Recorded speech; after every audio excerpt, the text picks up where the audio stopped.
Hello' guys, কি খবৰ আপোনালোকৰ? কি কৰিছে? সন্ধিয়া বাৰু ভাত পানী বনাইছেনে? মই হ'লে বনাই আছোঁ দেই, আধা আধি হৈছেগৈ আৰু বনাই মেলি।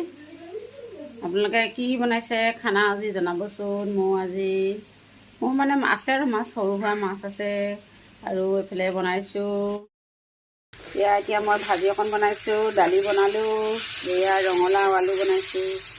এয়া ৰঙালাওটো সিমান ভাল নহয়, সেই গতিকে অলপমান ইয়াত মা মছলা, জিৰা ধনিয়া, মিট মছলা দি দিছোঁ। সেইকাৰণে চালাডটো এনেকুৱা দেখিছোঁ।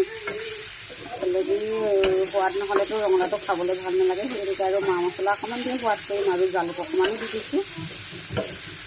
আৰু এইফালে আছে এয়া সৰু মাছ দুজনমান আছে, ৰাতিপুৱা খোৱাৰ লগত এইকেইজনী আধা ভজা কৰি থৈছিলোঁ আৰু এতিয়া এইকেইজনী ভাজি ল'ম আৰু খাব সময়ত অকণমান গৰম কৰি ল'লে হ'ব। এতিয়াই গৰম কৰিলে যিহেতু মানে সেয়া সেমেকি থাকিব, সেই গতিকে খাব সময়তে আৰু এয়া ভাজি ল'ম।